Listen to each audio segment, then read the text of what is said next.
Amém. Então, rumaram para a terra dos Gerazenos, fronteira da Galileia. Logo ao desembarcar, veio da cidade ao seu encontro um homem possesso de demônios, que havia muito não se vestia, nem habitava em casa alguma, porém vivia nos sepulcros.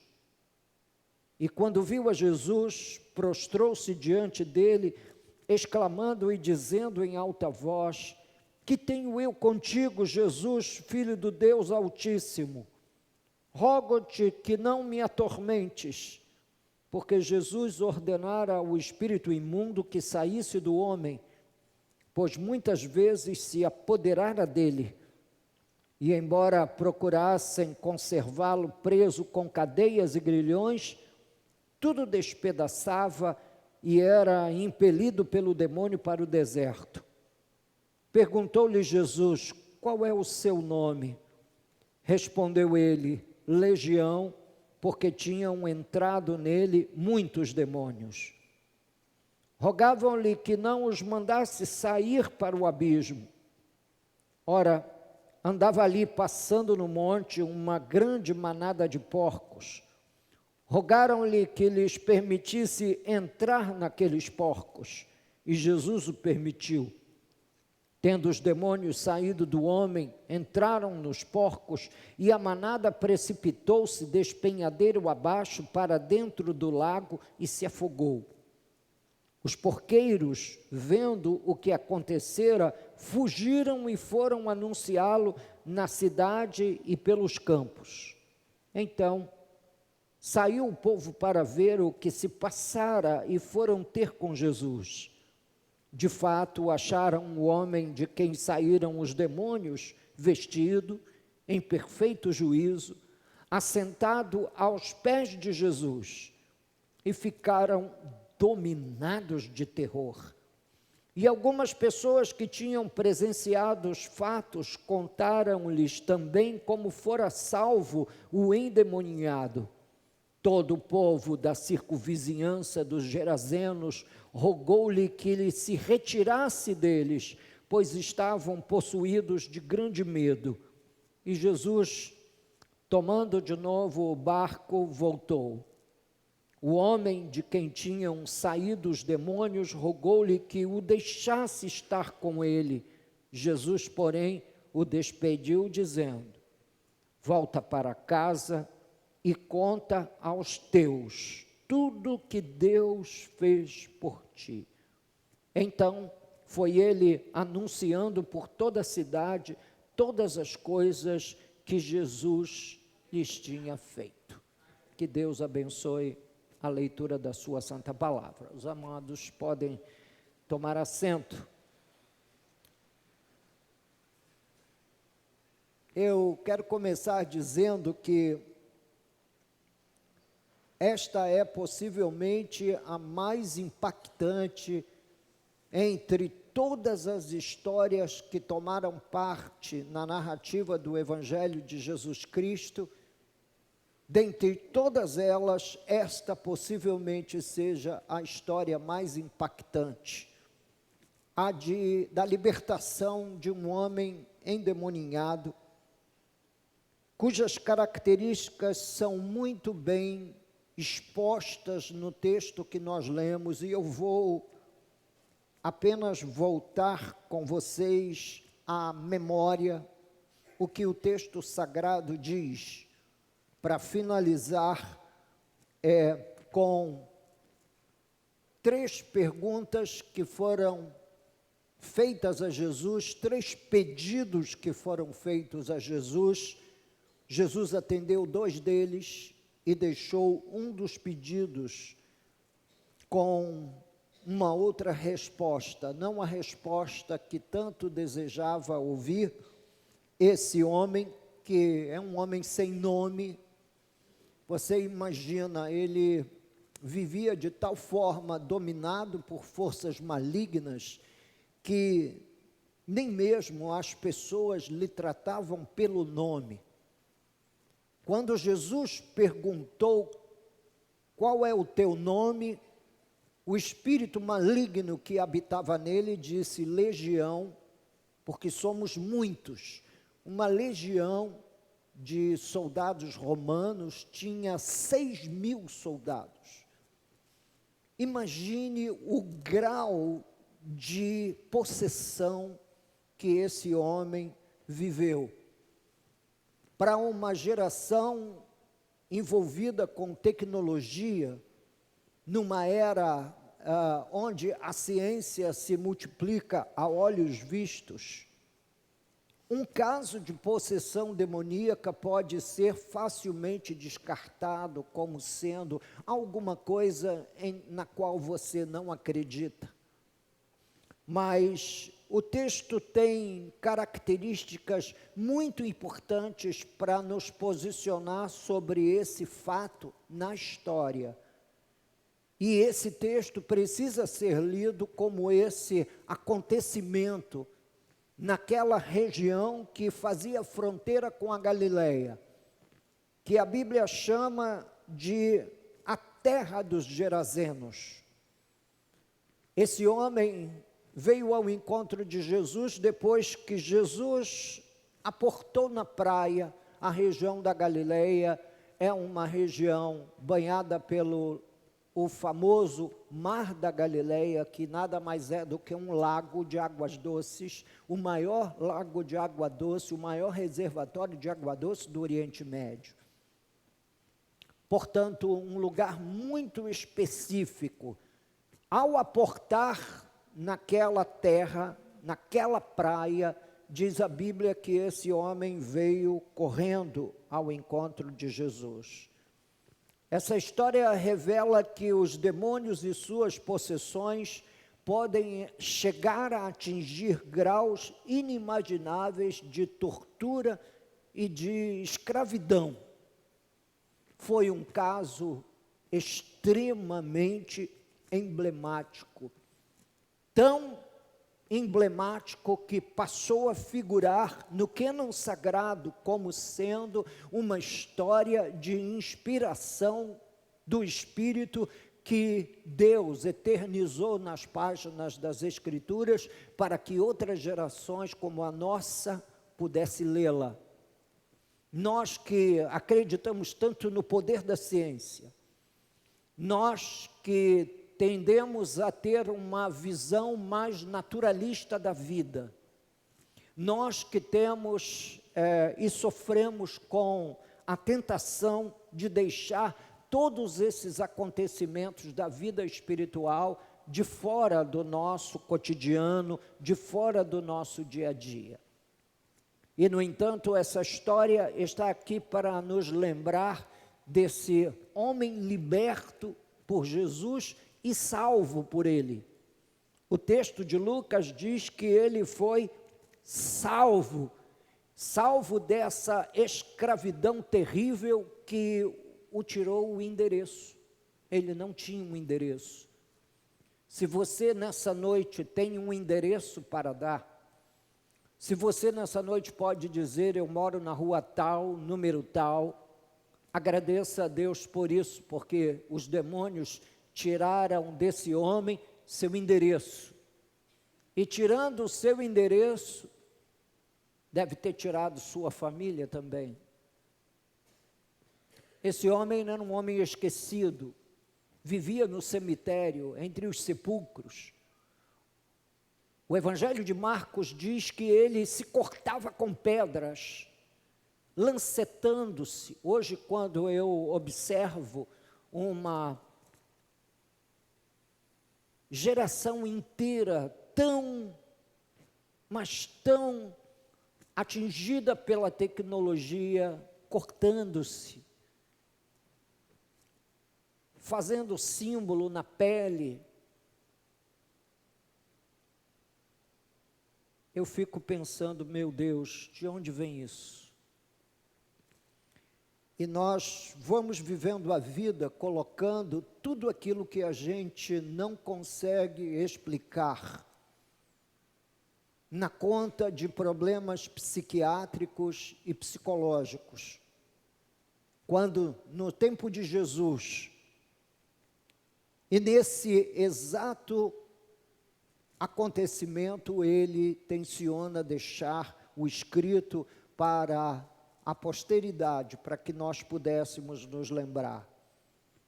A narrativa inicia com uma informação geográfica para indicar exatamente onde tudo aconteceu, na fronteira entre a terra dos Gerazenos e a Galileia.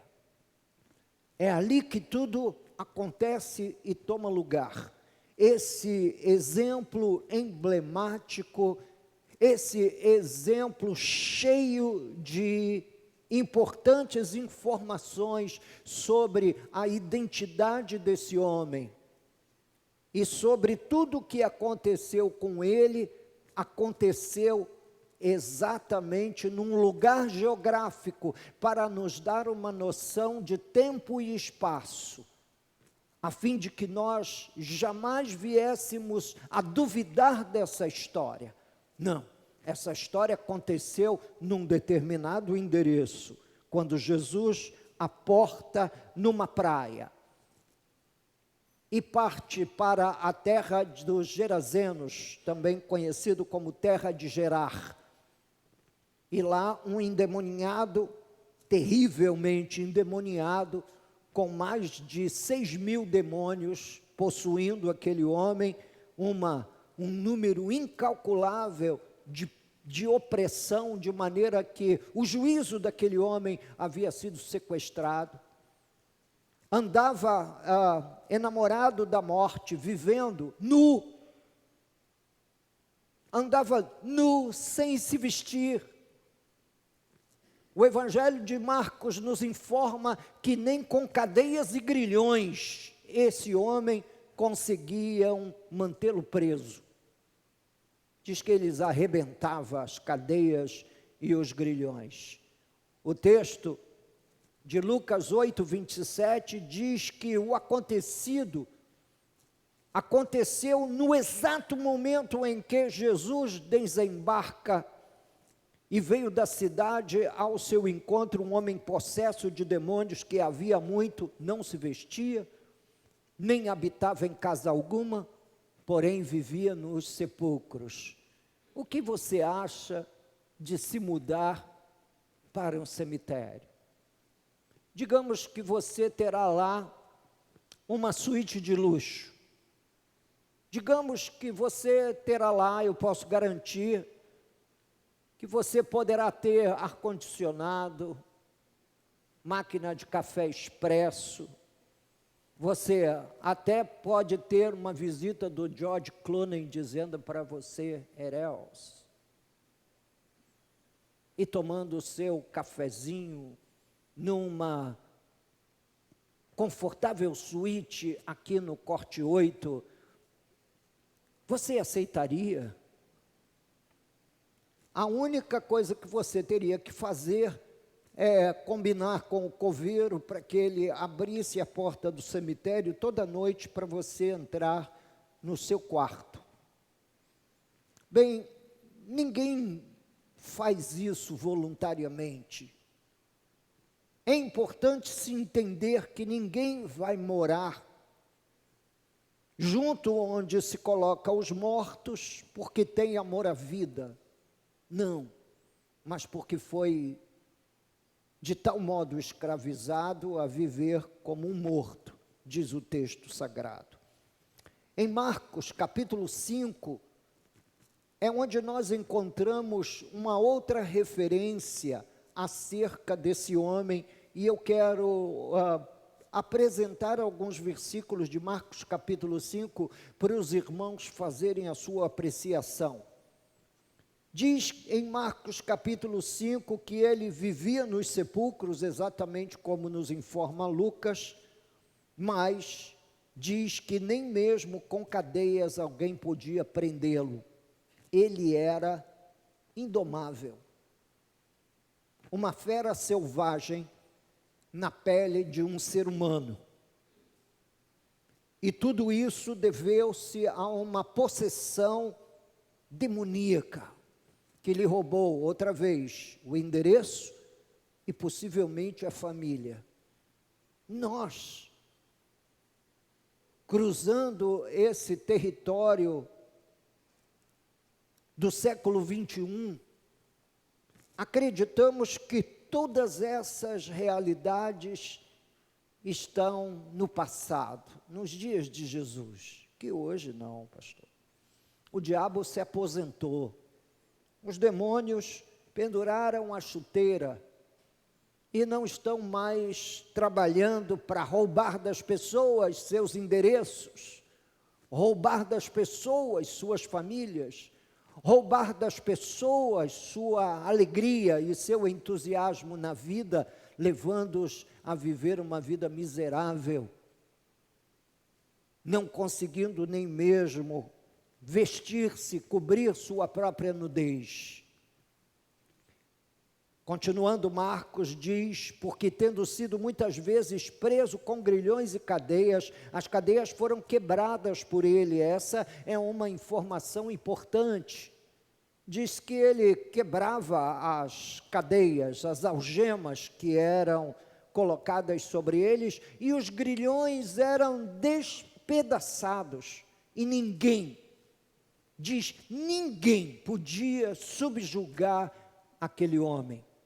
O estado era melancólico, triste, lamentável, e não havia esperança para aquele homem em ninguém. Imagina, os demônios o deixaram só na vida e demasiadamente desamparado, de maneira que não houvesse quem pudesse ajudar aquele homem. Aquele homem estava sem socorro, ninguém podia fazer nada por ele, até que Jesus aportou naquela praia. E naquele dia, aquele homem foi resgatado pelas mãos de Jesus, poderosamente resgatado, e certamente devolvido à sua antiga família, ao seu antigo endereço, à sua antiga casa, aqueles que tanto amavam aquele homem, mas o haviam perdido para o diabo, para as ações demoníacas. Pastor, é possível alguém hoje ser afetado de tal maneira como esse homem do texto que nós acabamos de ler? Bem, eu quero falar não somente em possibilidade, não somente é possível, como talvez nós não conheçamos, mas convivamos com pessoas que vivem vidas muito íntimas com estes espíritos decaídos, envolvendo-se com diferentes mecanismos da vida pecaminosa que os coloca completamente expostos à operação de demônios. Em Marcos capítulo 5, versículo 5, diz que andava sempre, isso é, ele não conciliava o sono, ele não dormia, ele passava dias e mais dias ligado, acordado, dominado por essa força maligna. Diz a Bíblia, andava sempre de noite e de dia, clamando por entre os sepulcros e pelos montes, ferindo-se com pedras. É uma informação que Marcos nos dá e Lucas deixa passar. E é por isso que nós temos os dois evangelhos, para cruzarmos as referências e colocarmos a história narrada por um ao lado da história narrada por outro. E assim vamos ganhando uma riqueza de informações para nós compreendermos, entendermos como é que esse homem chegou a esse terrível estado. Em Lucas 8, 29, diz assim, porque Jesus ordenara ao espírito imundo que saísse do homem, pois muitas vezes se apoderara dele, E embora procurassem conservá-lo preso com cadeias e grilhões, tudo despedaçava e era impelido pelo demônio para o deserto. Que vida!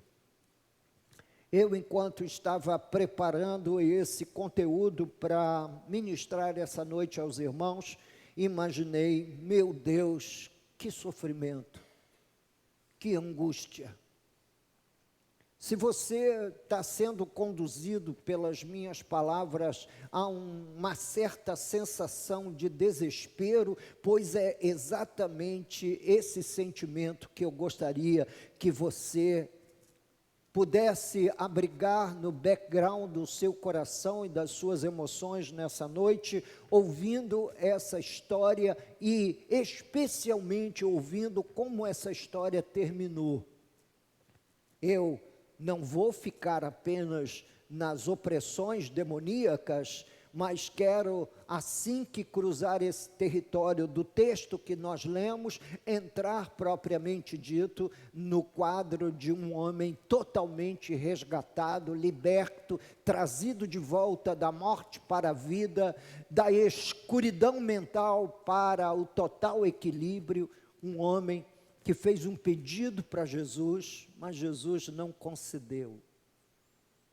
Jesus atendeu aos pedidos dos demônios, quando os demônios disseram, não nos mande para fora do país, deixe que a gente entre naquela vara de porcos que estava ali. A Bíblia chama uma manada de porcos, mas o coletivo de porcos é vara, uma vara de porcos. E os demônios entraram nessa vara de porcos, ou nessa manada de porcos, e esse grupo de animais que estavam ali, não eram cuidados dentro de Israel, porque dentro de Israel o porco era um animal imundo, ele era cuidado por gentios, por gente dessa terra fronteiriça, mas que não fazia parte de Israel. Mas quem foi que disse que demônio reconhece passaporte? Demônio oprime gente de dentro de uma determinada, dentro de um determinado espaço nacional, como oprime outros estrangeiros também. Eu fui missionário em África e posso lhe garantir que existem histórias, eu ouvi histórias que o mais crédulo de todos os cristãos duvidaria, acreditada a espíritos malignos e suas possessões. Trabalhos feitos para matar, outros trabalhos feitos para oprimir, e outros trabalhos feitos lá nas tendas dos feiticeiros, para que uma família pudesse ser inteira e totalmente desarticulada.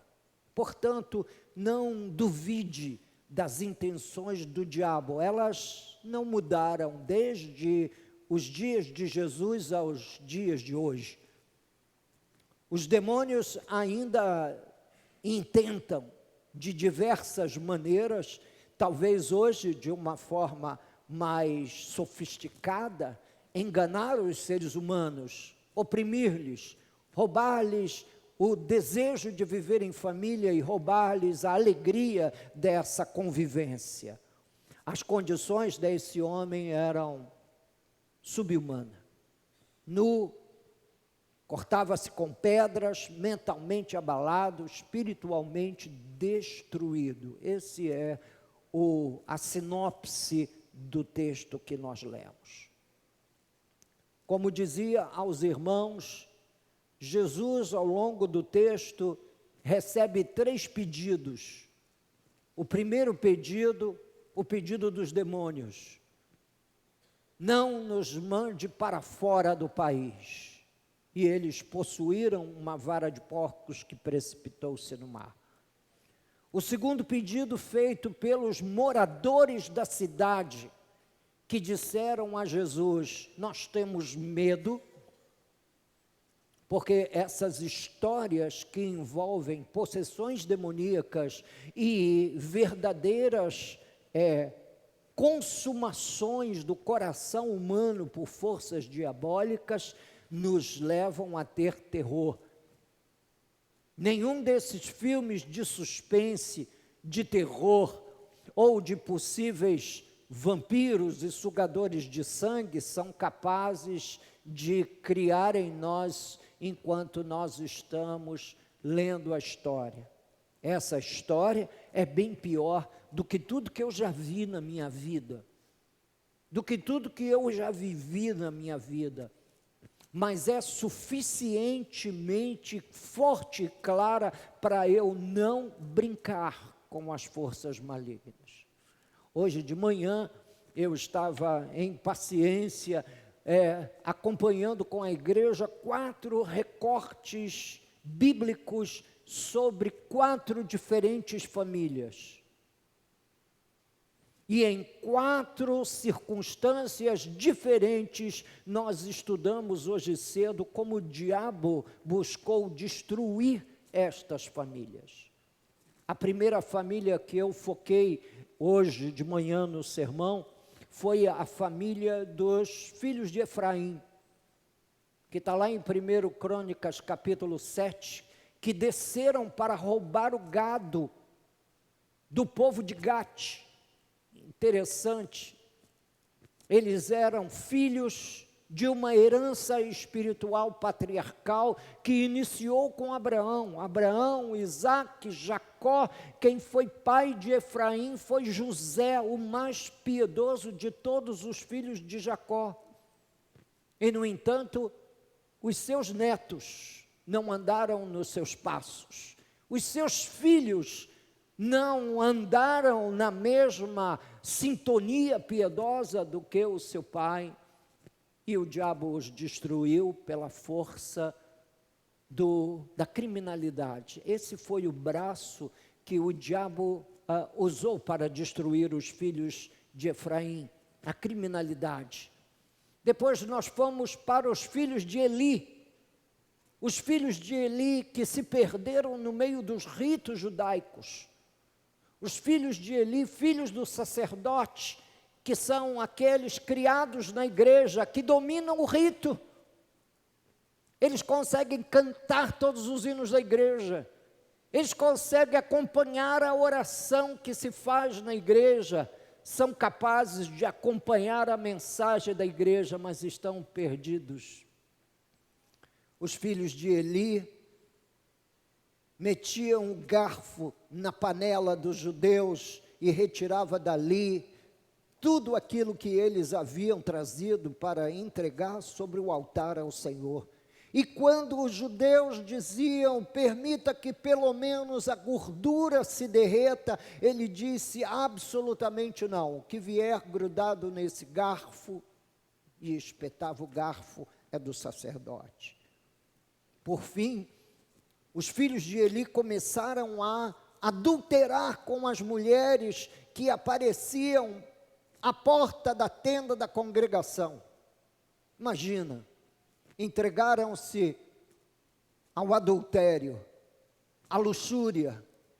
E esse é um outro caminho que demônios às vezes usa para oprimir e sequestrar corações. O terceiro recorte que nós vimos foi dos filhos de Samuel, um filho de um profeta, Joel e Abias, 2 filhos de um profeta de Deus, que se perderam. E se perderam, diz a Bíblia, que eles começaram a vender sentença, eles se perderam pela via da corrupção. Portanto, se você acha que corrupção é algo que só está restrito aos dias de hoje, a Lava Jato, a Vaza Jato e qualquer uma outra das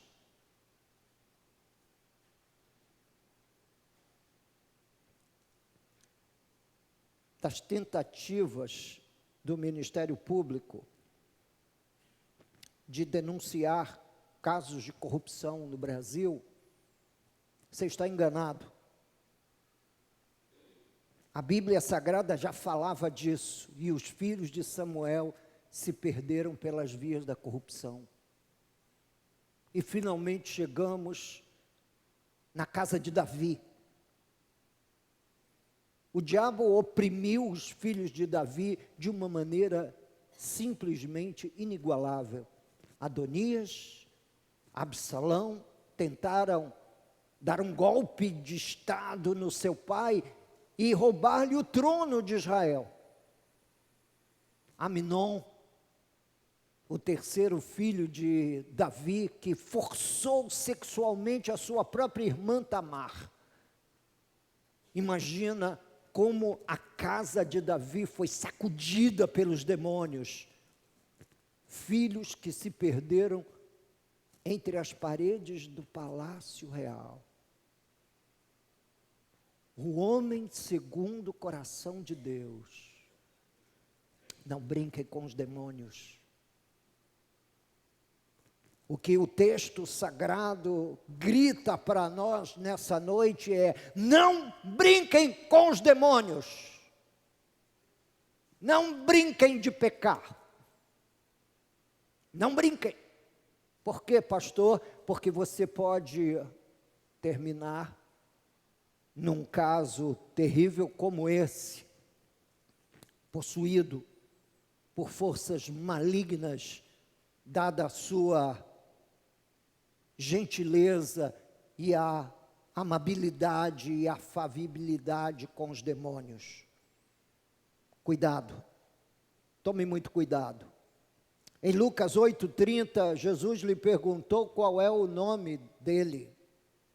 Ele não disse que o nome dele era João, nem disse que era Mateus, Marcos, Lucas, qualquer um desses nomes.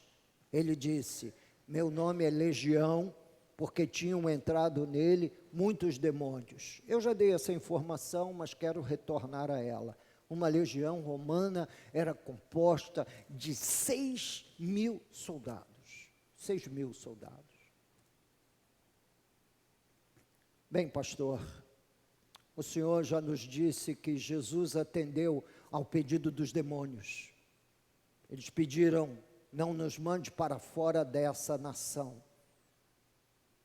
E eles entraram nos porcos, os porcos precipitaram-se abismo abaixo para dentro do mar. Ele atendeu ao pedido dos moradores da cidade, que cheios de medo, terror, pediram para Jesus: por favor, vá embora daqui. Nós estamos cheios de medo.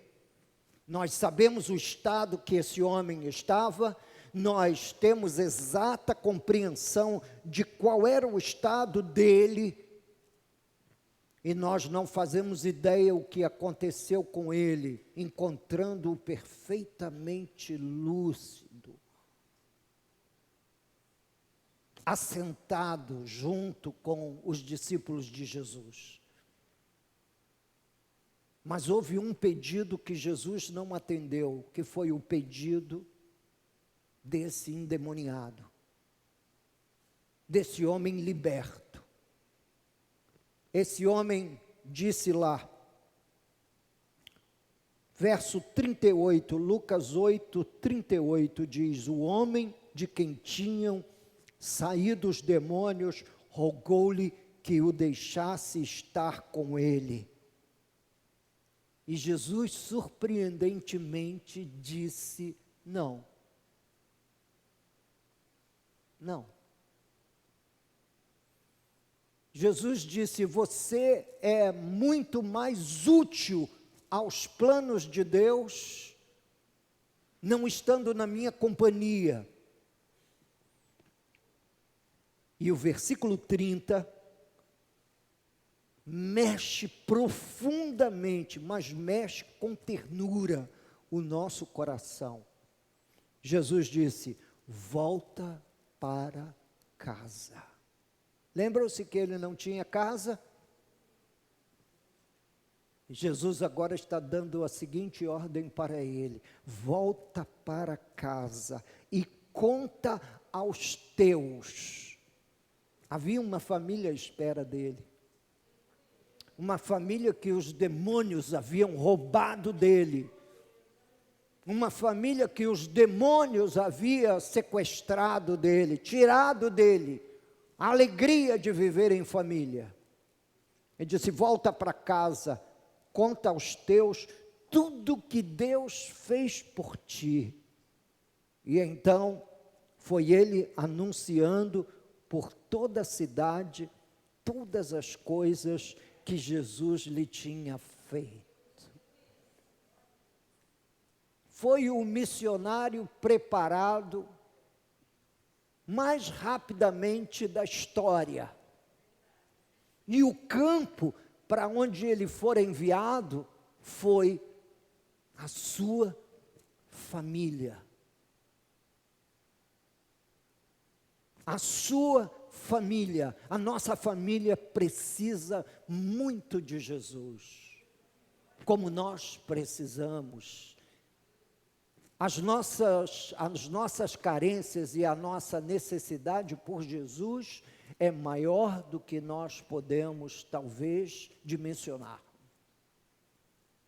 Mas Jesus atendeu aos pedidos dos demônios, atendeu aos pedidos dos moradores gerazenos daquela cidade fronteiriça com a Galileia, mas não atendeu o pedido do endemoniado quando recobrou o juízo e queria segui-lo de perto. Jesus disse: não, volta para casa, para os teus, e conta tudo o que Deus fez por ti.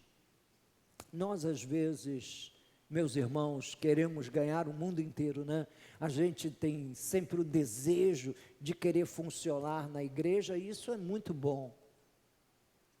Aliás, nós precisaríamos de mais irmãos motivados a funcionarem na casa de Deus, a funcionarem na igreja de Deus, para que nós pudéssemos cobrir regiões com a palavra de Deus, cobrir casas e mais casas, bairros inteiros com a palavra de Cristo, cidades inteiras, como nós precisamos. Mas esse homem recebeu um não de Jesus, e um não somente porque o amor que Jesus tinha pela família dele era imensamente maior do que um discipulado mais próximo com aquele homem iria lhe oferecer.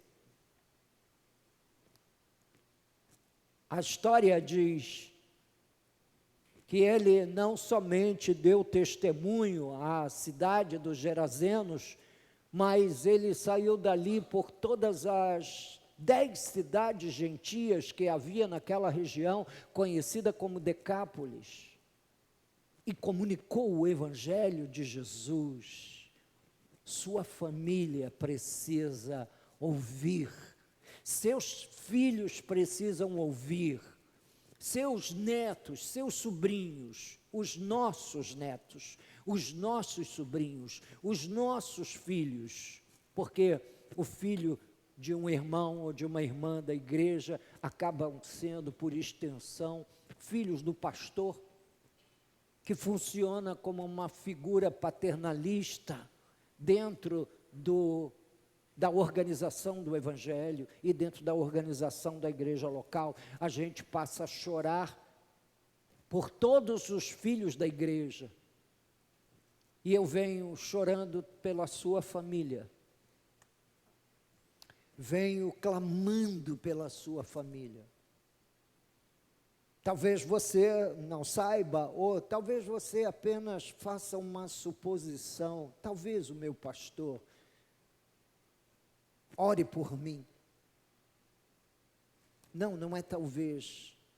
Considere isso como um ministério, um chamado. Orar por você, orar pela sua casa, orar pela sua família. Eu não sei como o diabo vem afetando, ou se vem afetando, em algum grau, a sua família, a sua vida. O fato é que quanto mais eu leio a Bíblia, mais eu enxergo as disfuncionalidades familiares nesses personagens da história bíblica. Portanto, meus queridos irmãos, o sermão dessa noite não é longo, não tem grandes digressões teológicas para que os irmãos possam sair daqui com um pouco mais de conhecimento do que chegaram. O sermão dessa noite visa ilustrar a você que para Jesus a coisa mais prioritária na vida de alguém é que ele conte para a sua família o que Deus tem feito por ele. Eu não sei, ou não faço a menor ideia, se você é grato por tudo aquilo que Deus tem feito na sua vida, mas acredite, Ele tem feito. Acredite, Ele tem feito. E se existe uma área mais oprimida na vida humana, é a área familiar.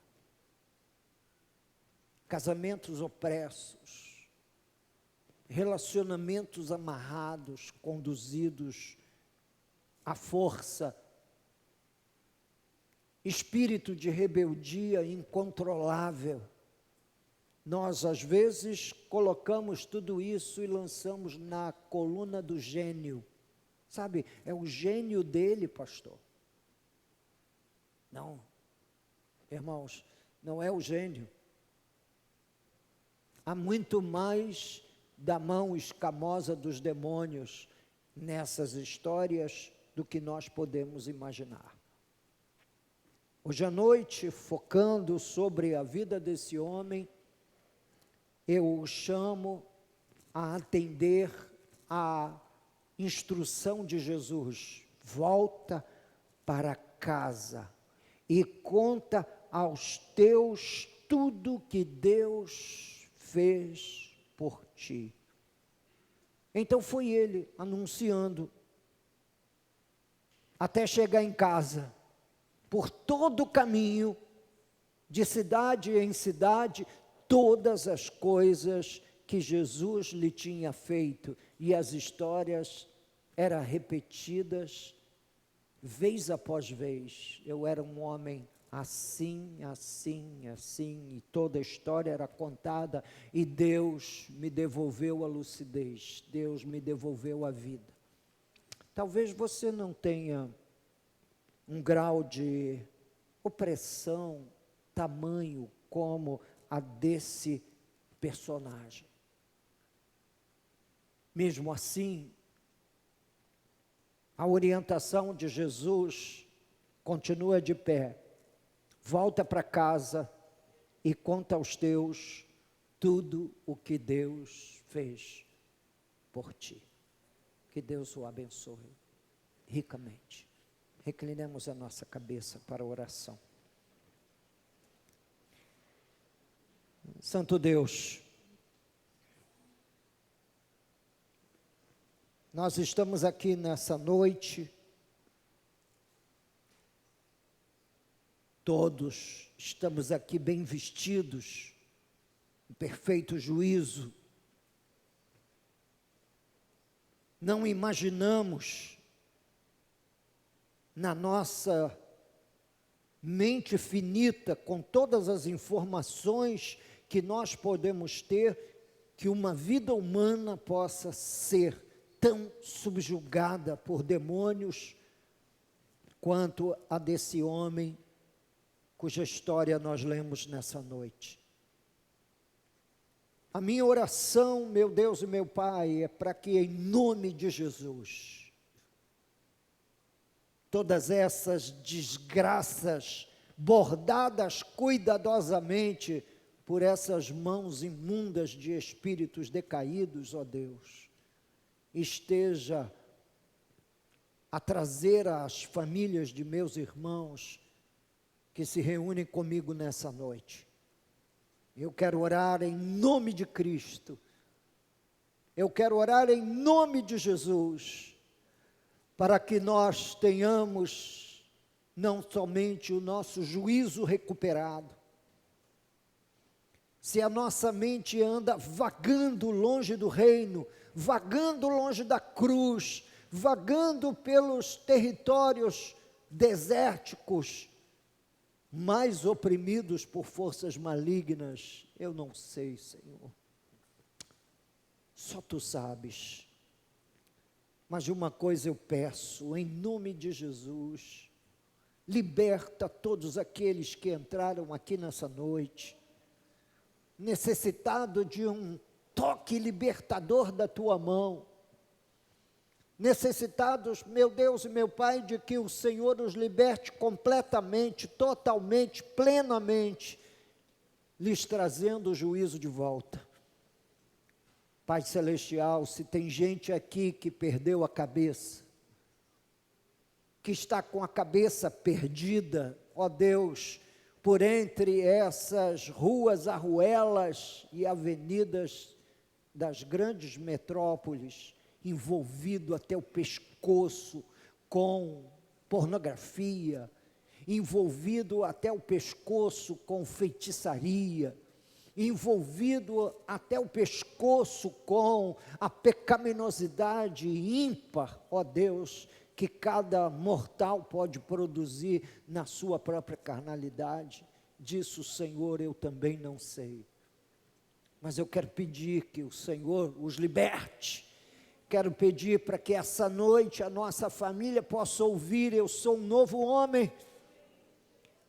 Que essa noite, ao voltarmos para casa, nós podemos dizer para nossos pais: eu sou um novo filho, eu sou uma nova pessoa, atingida, afetada pelo Evangelho de Jesus. Senhor, afeta esses corações, muda a vida de cada um presente nessa noite, nesse culto a Deus. Não estaria aqui se não fosse convidado. E entrou por essas portas, ó Deus, como o mais refratário de todos os descrentes. Ó Deus, mas o Senhor o ama, o Senhor o atraiu, o Senhor o chamou, o Senhor lhe trouxe a sua presença para que ouvisse a sua santa palavra.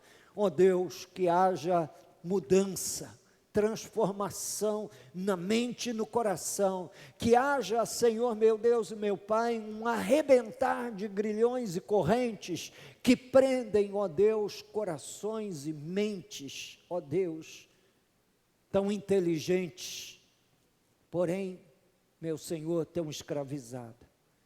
Que em nome de Jesus haja libertação nessa noite. Que em nome de Jesus, ó Deus, ao voltarmos para casa, nós contemos aquilo que o Senhor fez conosco, nesse culto tão especial, esse culto de família. Obrigado, Senhor, meu Deus e meu Pai, por nos mostrar o quanto a família ocupa no seu coração. Obrigado por nos mostrar, através dessa história, com quanto apreço o Senhor lida com a família de cada um. Leva-nos em paz para casa, mudados, transformados, verdadeiramente tocados em seu coração, ó Deus, pelas suas boas mãos, em nome de Jesus. Se você quiser